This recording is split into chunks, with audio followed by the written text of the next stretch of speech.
तो अभी तक हम लोगों ने क्वेश्चन नंबर 7 तक देखा था। आज हम लोग क्वेश्चन नंबर 8 देख लेते हैं। तो क्वेश्चन नंबर 8 हमारे पास कहता है, क्वेश्चन नंबर 8 कहता है water in a canal 6 metre width and 1.5 metre deep. जो कैनाल है उसकी जो विड्थ है वो 6 मीटर है, जो उसकी जो डीप है, जो गहराई है वो 1.5 मीटर है। ठीक है। और उसका जो पानी है वो 10 किलोमीटर पर आवर की स्पीड से बह रहा है। इसका मतलब ये लेंथ ऑफ कैनाल है। ठीक है। How much are will it irrigated in 30 minute. मतलब 30 मिनट में वो कितना इरिगेट कर देगी, एरिया को कितना इरिगेट कर देती है अगर पानी जो है वो 8 सेंटीमीटर तक स्टैंडिंग रहता है। ठीक है। तो यहां से मैं लिख लिया width of canal equal to 6 metre, deep of canal equal to 1.5 metre, okay. Length of canal equal to 10 kilometre per hour. तो किलोमीटर पर आवर को हम लोग क्या कर लेंगे, यहाँ पे उसको बदल लेंगे मीटर में। तो किलोमीटर है तो 1000 होता है, 1 किलोमीटर इक्वल टू 1000 मीटर होता है। तो यह लिख सकते हैं 1 किलोमीटर इक्वल टू 1000 मीटर। और 1 घंटे में हमारे पास में 60 मिनट होते हैं तो अपॉन 60 कर दिया गया। ठीक है, बस समझ में आ रही है। अब इसको जो हमने सॉल्व कर लिया तो हमारे पास 10,000 अपॉन 60 मीटर आ गया है। ठीक, तो ये हमारे पास लेंथ ऑफ कैनाल हो गए। अब यहां से हम वैल्यूम ऑफ कैनाल निकालेंगे। तो वैल्यूम ऑफ कैनाल हमारे पास क्या हो जाएगा, एल बी एच। एल हमारे पास में निकाला है अभी हमने, बी हमारे पास पता है, एच भी मुझे पता है। इसको सॉल्व कर लिया हमने तो हमारे पास आ गया 1500 मीटर क्यूब। ये हमारे पास वैल्यूम ऑफ कैनाल हो गया। अब उसने बोला हमसे यहाँ पे है कि जब पानी 30 मिनट स्टैंड रहता है, मतलब इरिगेट करता है, तो कितना कट जाएगा एरिया। तो लिखेंगे अब then therefore volume of water in 30 minute equal to 1500 cross 30। ठीक, मल्टीप्लाई कराया तो 45,000 मीटर क्यूब आ गया। इतना एरिया वो उस समय इरिगेट करता है। ठीक है। अब उसने बोला है let the area irrigating field equal to A. अब कितना एरिया वो इरिगेट करेगा जब 8 मीटर पानी उसमें स्टैंड रहेगा। ठीक, तो यहां पे लिखेंगे volume of canal in 30 minute equal to volume of the water field. तो वैल्यूम ऑफ कैनाल अभी हम लोग निकाला था 45,000, और ये हमारे पास a इंटू 8 अपॉन 100 इसलिए किया गया है क्योंकि 8 जो हमारे पास में है वो सेंटीमीटर में है। ये देखो यहाँ पे लिखा हो सेंटीमीटर में। जब उसको मीटर में करेंगे तो उसको हमें 100 से डिवाइड करना पड़ेगा। तो हम यहाँ से 100 से डिवाइड कर लेते हैं। ठीक है, तो ये 100 से हमने डिवाइड किया।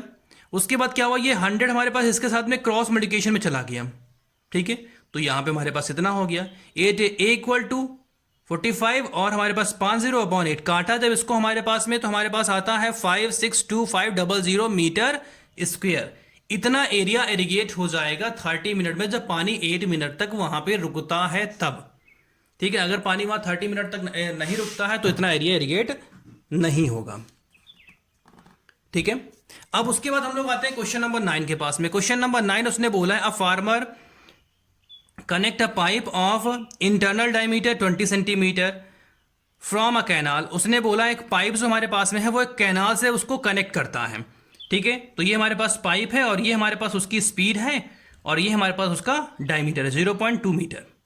ठीक है, अब उसने हमसे ये पूछा है यहाँ पे कि जो ये हमारे पास में फील्ड है, ये जो पानी हमारे पास में है, उसने बोला है कि how much time will the take to filled. उसको कितना टाइम लगेगा फिलअप करने में। ठीक है, तो R1 ऑफ पाइप, तो पाइप हमारे पास में जो डायमीटर था 0.2 था, अपॉन 2 हो गया तो 0.1 उसकी रेडियस हो गई।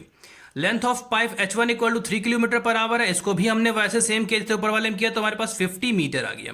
ठीक है, R2 ऑफ सिलेंडर, बस सिलेंडर के लिए हम R2 माने क्योंकि हमारे पास 2 R1 है। तो R2 of cylinder equal to 5 centimetre and H of cylinder equal to 2 metre, या H2 कह लें इसको हम। ठीक है, आगे चलते हैं।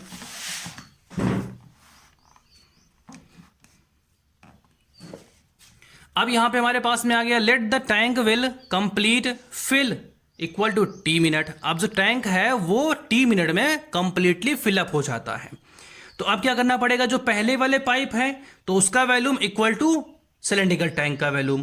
तो लिखेंगे T into volume of water flow equal to volume of cylinder tank. तो दोनों हमारे पास में जो पाइप हमारे पास वो सिलेंड्रिकल ही है, इसलिए दोनों में फार्मूला सेम लगेगा, बस R1 और R2 हो जाएगा और H1 और H2 हो जाएगा।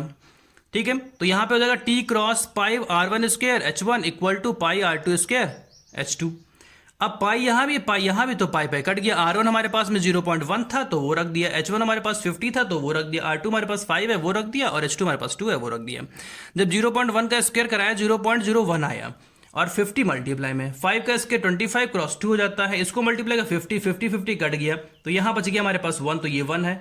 ये 0.01 नीचे आ गया, पॉइंट हटाया तो ऊपर 2 0 बढ़ाए, तो जब 2 0 बढ़ाए तो हमारे पास आ गया 100 मिनट में ये पानी, मतलब वो टैंक हमारे पास जो सिलेंड्रिकल टैंक है वो 100 मिनट में फिलअप हो जाता है।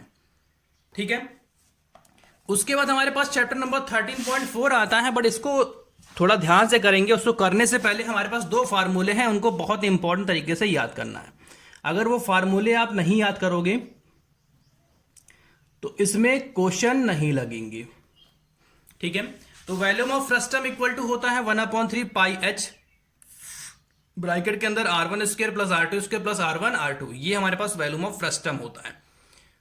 ठीक है, CSA ऑफ फ्रस्टम हमारे पास में पाई, ब्रैकेट में R1 प्लस R2 और बाहर L, ये हमारे पास में होता है।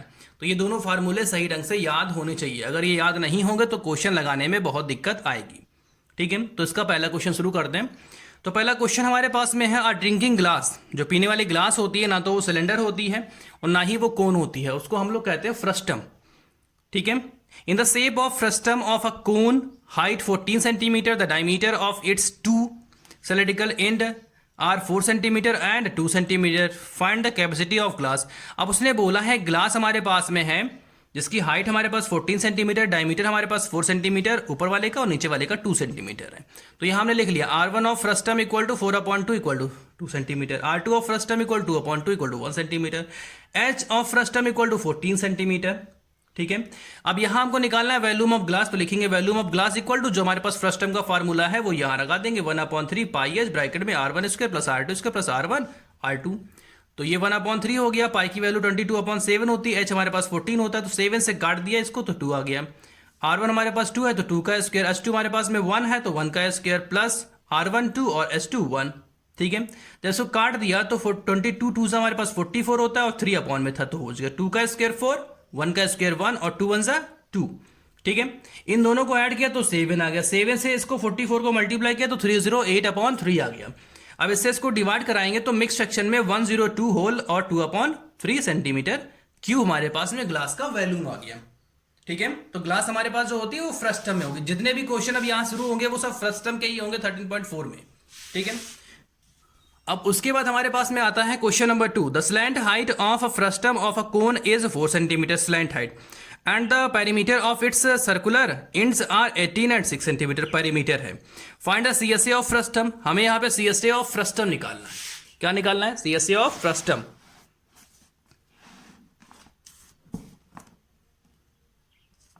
तो हम लोग यहां से CSA ऑफ फ्रस्टम निकाल लेंगे। तो अब उसने बोला स्लैंट हाइट, तो ये स्लैंट हाइट है।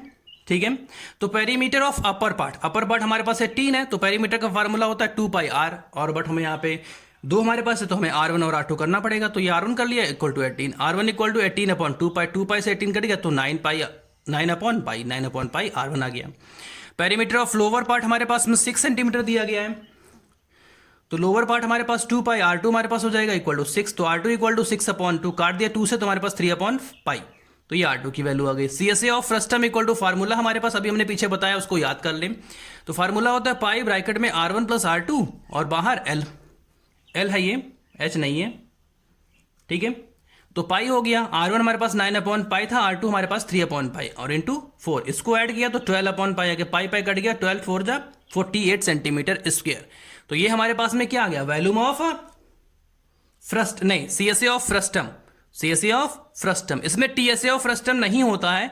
जब TSA हमें निकालना होता है तो हम क्या करते हैं? CSA ऑफ फ्रस्टम लगाते हैं और एरिया ऑफ अपर पार्ट। ठीक है, अपर पार्ट का मतलब है अगर छोटा होगा तो अगर ऊपर है तो उसका अपर पार्ट, नीचे नहीं तो लोअर पार्ट लगता है। आगे हमारे पास क्वेश्चन नंबर 3 आता है। तो क्वेश्चन नंबर 3 हमारे पास में कहता है फेज द कैप। अब जो एक कैप होती है सर पे लगाने वाली, ठीक है, उसके बारे में बोला गया track is the shape like the frustum के तरीके से है of a cone, it is the radius of the one side is 10 centimetre, एक तरफ की 10 सेंटीमीटर दूसरी तरफ की 4 सेंटीमीटर है। ठीक है, और जिसकी स्लैंट हाइट हमारे पास में है वो 15 सेंटीमीटर है। अब उसने हमसे पूछा find the area of material use for the making. इसका मतलब ये है ये टीएसए पूछ रहा है। ठीक है, अब टीएसए का मतलब है सीएसए और एरिया ऑफ अपर पार्ट। ठीक, तो यहाँ पे हमारे पास में R1 of lower part equal to 10 centimetre, R2 of upper part equal to 4 centimetre. Okay, length of cap equal to, मतलब लेंथ का मतलब slant height of cap equal to 15 centimetre. Area of material used equal to CSA of frustum plus area of upper part. तो CSA of frustum हमारे पास पाई bracket में R1 plus R2 और L plus pi R2 square. ठीक है, अब जो जो वैल्यू यहाँ पे है दोनों में से पाई बाहर निकालिए। R1 हमारे पास 10 था, R2 हमारे पास में 4 था, L हमारे पास 15 है और R2 हमारे पास 4 है, तो 4 का स्क्वायर। इसको ऐड किया तो हमारे पास में 14 हो गया और ये हमारे पास में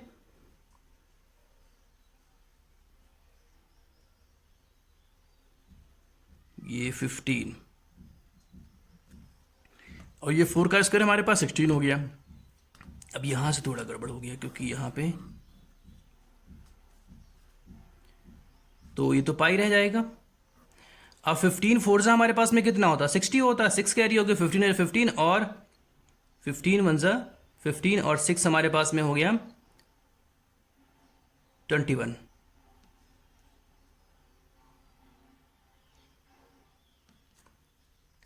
ट्वेंटी 15 फोर था हमारे पास में 60 हो गया, 6 कैरी हो गया, 15 1 15 और 6 हमारे पास 21 हो गया। ओके, प्लस 16, ये गलत है।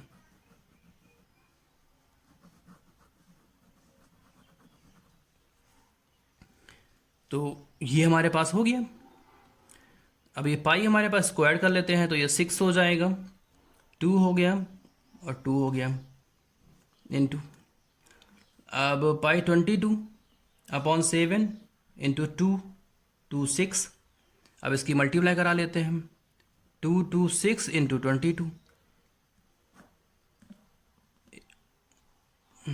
12 5 4, 12 5 4, 2 7 9 4, तो 4 9 7 2 अपॉन 7। मिक्स फ्रैक्शन बदल लें तो 7 1 0 2 अपॉन 7 सेंटीमीटर स्क्वायर। तो ये इसका आंसर आ गया। ठीक है, कोई दिक्कत हो तो हमसे पूछ लें, कोई समस्या लगती है तो हमसे पूछ जरूर लें। ठीक है, गलत क्वेश्चन मत लगाएं। ठीक है।